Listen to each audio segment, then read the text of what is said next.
Hey everyone, this is Ferro, and with this video we will see some tips on how you can beat Eigong, the final boss of 9 souls. We will analyze her attack patterns on all 3 phases of the fight and how you can defend yourself and fight back.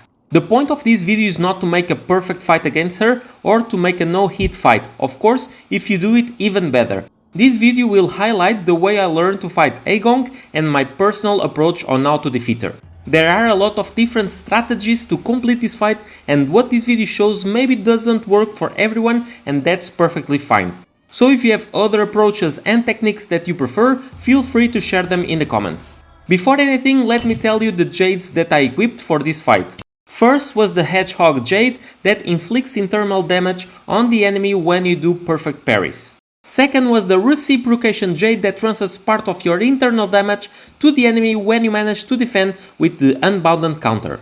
Third was the Iron Skin Jade that converts some damage into internal damage so you don't lose so much health. And fourth was the Divine Hand Jade that allows you to use continuous Unbounded counters after the first one by pressing L1. This one is very important to increase Eigong's internal damage, and as you can see, my fight style works around that, to make a lot of internal damage and then remove all that health from her. Finally, before we jump into the fight, I will take advantage of using the Shadow Hunter arrows that will chase Eigong once they fired, and also the Ki Blast spell for the Talisman because it will give me 1 Azure Sand every time I use it with 3 key charges. Now let's start with phase 1. When you start to fight, do not move. Eigong should do 3 series of regular attacks, 8 attacks in total, and here you can start to take advantage of your Unbounded counter to do a lot of internal damage. It is fine if you cannot use the Unbounded counter on all 8 attacks, but do as many as you can. Remember always to release the L1 button before she attacks and press it again on the perfect time to take advantage of the Divine Hand Jade and to do more internal damage. If you do a normal parry instead, keep L1 pressed so you automatically prepare an Unbounded counter. Then once she stops for a couple of seconds, use the Talisman on her and shoot 1 or 2 arrows before the Azure Sand comes to you. You must do this every time she stops attacking for a bit. This is your chance to convert that internal damage into actual damage. If then she continues to use normal attacks, as it happened in my case, keep preparing more Unbounded counters to increase the internal damage. At some point she will try to use her Talisman against you. This attack is fast and in my opinion you should not try to evade it because if she gets you, you'll take a lot of damage. Instead move to Horser, rely on your jump or your double jump and then press L1 while in the air to parry with the Tai Chi kick. If it happens that she prepares a Crimson attack instead, where you'll see a red ball on top of her fingers, hold that L1 button and release it when she jumps on you. Then you can immediately put another Talisman on her and another arrow right after that. There's also a moment where she will quickly jump up and do a fast Crimson attack down, creating some red flames on the floor, following with a rush attack that will create 3 air slashes behind her. For me, the best approach here is to evade the jump attack and immediately prepare an Unbounded counter and release it, and then press L1 2 more times to parry all those 3 air slashes. The red jump attack is too fast for me to parry, so I prefer to evade it in this case. Sometimes she stops again for a moment after the 3 air slashes, so then you can use another Talisman and another arrow. But if you see that immediately she does another Talisman against you and you are preparing your Talisman, just stop doing it and double jump to do another Tai Chi kick. Now let's watch the full run on this first phase so you can see how it went.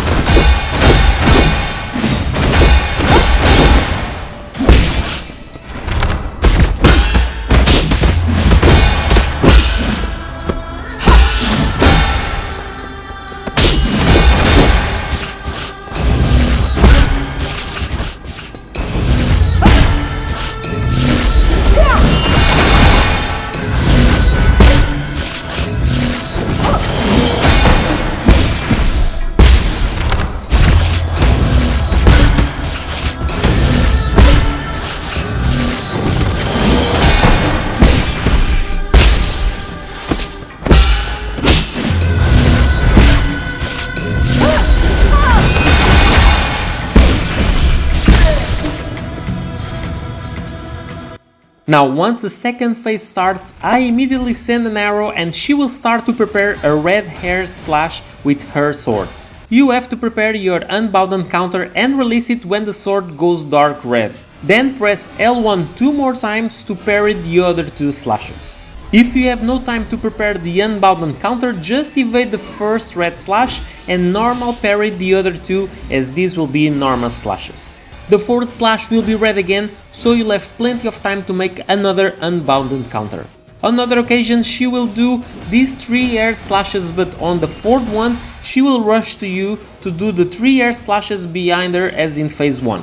So you must be prepared for that and do as you did before and get ready for another sequence of unbound counters. If you are not prepared for that, just do normal parries, but I do not recommend for you to evade this.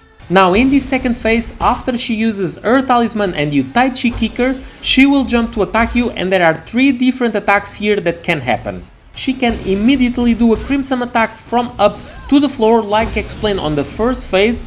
As before, I recommend that you just evade this one because it's too fast. The second option that can happen is that when she jumps after the talisman attack, she does one normal attack in the air, and the second one is a crimson attack from up going down, slamming the floor. And then she will take 2 seconds to prepare another crimson attack while on the floor. If this happens, you want to Tai Chi kick the first one, and as you see that the second one is red, just evade to the opposite side of Eigong, as this will be too fast for you to defend. But once you are on the floor, prepare the unbound counter for the last crimson attack, releasing it when she's about to jump on top of you. She will be stunned here for the moment, so take advantage of that to send another talisman attack and another arrow. The third type attack that can happen here is similar to the previous one, and in my opinion is the easiest one to counter. After her talisman, she will not do 1 but 2 normal attacks while in the air, so just Tai Chi kick both of them. After the second Tai Chi kick, keep L1 pressed to prepare your unbound counter, as the third attack will be a crimson from the hair going down.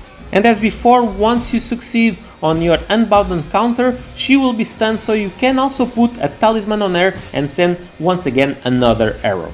And finally, on this second phase, another pattern attack that she does, but it's not so often, is to create a crimson attack with the ball on top of her fingers while on the ground after a series of regular attacks. As I normally am not prepared for this, I tend to keep my distance at these moments and just evade the crimson attack. My goal on the second phase was always to expect her talisman so I can Tai Chi kick it, as I know that the jump attacks with the crimson will follow, and I can defend that following with the talisman and an arrow. Also keep an eye when she puts the sword behind her back to prepare the 3 air slashes. Once again, if you don't have time to prepare your unbound counter, just evade the first one and parry the other 2. Then be ready for another air slash or a rush slash attack. Now let's watch the full second phase so you can see how I did it.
Now for the third phase, a lot of people, including myself, struggle to understand how to defend her quick air strikes, but they are quite easy to avoid actually. The pattern normally is 2 regular strikes followed by a red one that comes with a bit of a delay.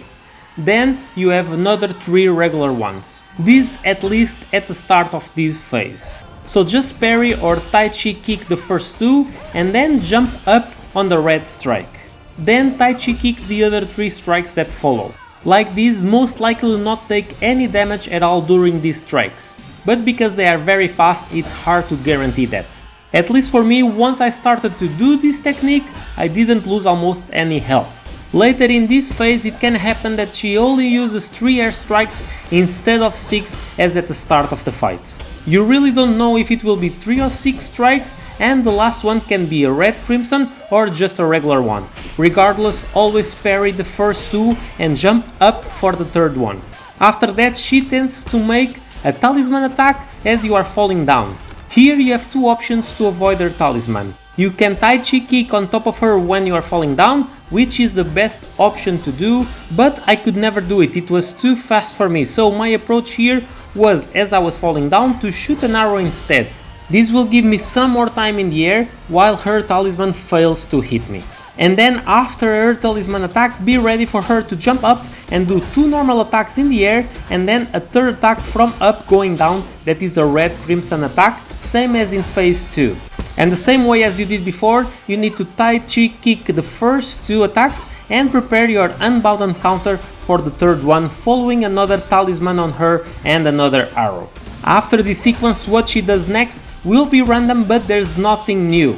She can be preparing the sword behind her back for the air slash attacks as in phase 2, so in this case you have time to use the unbound counter, or she will just approach you and do normal attacks as in phase 1, and here you also know how to defend yourself. And then from time to time she will do another sequence of 3 or 6 quick air strikes. Be always ready for that to happen, and then her talisman attack will happen while you are falling down, following the 2 jump attacks with the crimson attack at the end. It's not always like that, but most of the times it is. So if you are ready to counter that, this phase of the fight will be very easy for you to finish. Now let's watch my complete third phase of this fight so you can see how it went and to finish this video.